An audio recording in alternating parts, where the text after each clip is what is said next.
bonjour à tous, donc je me présente, je m'appelle Sandra Cusol, j'ai 42 ans, je suis énergéticienne et naturopathe et en fait je pratique mes soins à domicile, hein, donc vous êtes ici dans le cabinet où j'exerce en fait régulièrement mes soins et en fait, j'ai décidé d'organiser des formations. Alors, comment ça m'est venu? Je vais peut-être commencer par là. Tout simplement, en fait, plusieurs personnes m'ont demandé comment en fait tu fais pour ressentir l'énergie ou comment, tout simplement, comment ça t'est venu, comment tu fais pour utiliser le pendule, est-ce que tu peux me montrer en 5 minutes? Alors non, en 5 minutes c'est compliqué quand même. Comment tu fais pour te connecter à tes guides, qui sont tes guides, enfin vraiment beaucoup de questions qui allaient toujours dans le même sens et ça revenait tout le temps. Donc à un moment donné j'ai dit bon allez c'est ok, c'est bon j'ai compris, je vais faire une formation. Donc bienvenue dans cette formation qui s'intitule Ressentir l'énergie. Voilà. Alors, qu'est-ce qu'on va y mettre dans cette formation?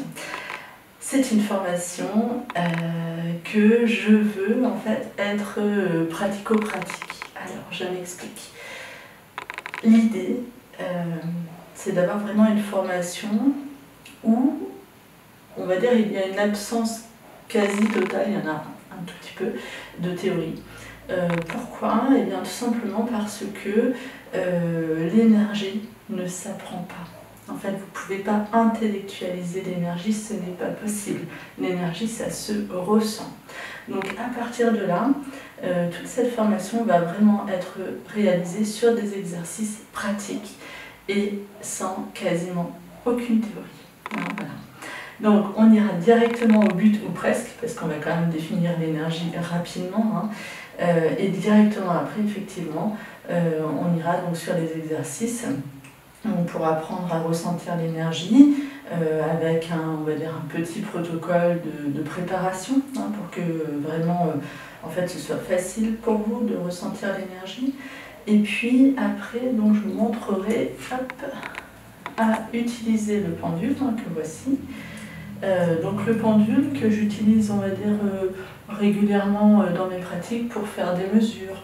Pour, par exemple, au niveau des soins énergétiques, checker différents organes, voire relancer des personnes, des animaux, des végétaux. Enfin, on peut vraiment l'utiliser de plein de manières différentes et c'est vrai que moi, c'est un outil que j'aime bien. Voilà. En tout cas, c'est un outil, il y en a plein d'autres, mais il est assez intéressant. Et pour les mesures, à part à recevoir effectivement les informations par médiumnisation, mais on va attendre les modules suivants, c'est vrai que le pendule est plutôt intéressant pour ça. Alors, une fois qu'on aura travaillé sur ressentir l'énergie, qu'on aura ressenti l'énergie, qu'on sera passé à l'utilisation du pendule, eh bien, là je vous montrerai, ou je vous expliquerai plutôt, comment on peut se protéger de l'énergie. Alors, c'est vraiment ça, c'est aussi des questions qui reviennent extrêmement souvent, parce que c'est vrai que qui dit énergie dit protection. Alors, très sincèrement, personnellement, attention, ça n'engage que moi, mais c'est vrai que je pense que quand on vibre haut, qu'on a un endroit où vraiment on a des belles vibrations, que l'intention en fait est pure ou pas loin d'être pure, parce que la pureté c'est toujours difficile à atteindre, mais en tout cas que les intentions sont bonnes, sont belles, pour moi on n'attire pas ce genre d'entité, voilà. Mais pour autant, évidemment mon cabinet est protégé, et donc dans ce module-là, enfin dans cette partie de module, je vais vous expliquer comment on peut se protéger donc de différentes manières, de manière à ce que vous puissiez utiliser l'outil qui vous parle le mieux. Et évidemment, je vous donnerai, en tout cas moi, ma pratique, comment je me protège dans mon cabinet, comment je me protège aussi quand je pars en voyage, parce que clairement, vous verrez, J'ai pas mal de choses, donc c'est vrai que ça sera un peu lourd à tout transporter, donc c'est pas possible.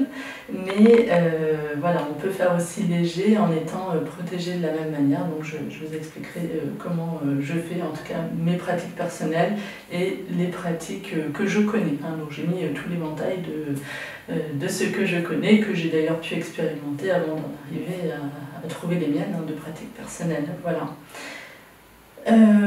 Donc quand on aura validé tous ces points-là, donc tout à la fin de cette formation, je vais vous apprendre à vous connecter à vos guides. Alors, pour ce faire, parce que je suis aussi thérapeute chamanique, alors c'est vrai que je le mets, en fait, j'allais dire, pas beaucoup en avant, je ne le mets pas du tout en avant, mais pour autant je pratique effectivement le chamanisme.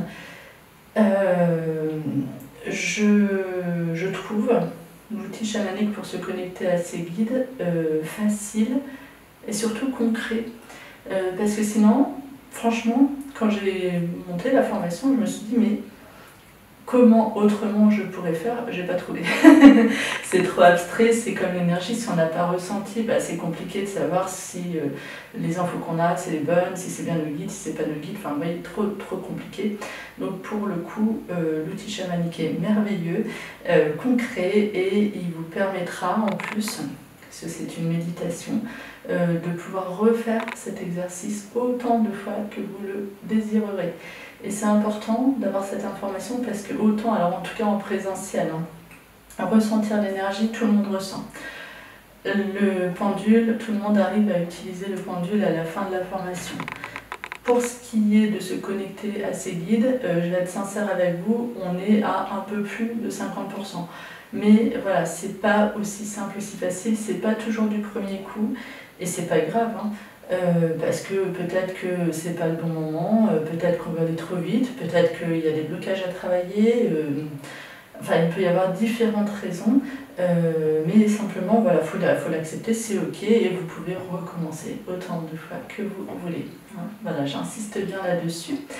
Et du coup, on va pouvoir démarrer avec la première partie qui est une définition, on va dire, de l'énergie. Hein. Qu'est-ce que l'énergie?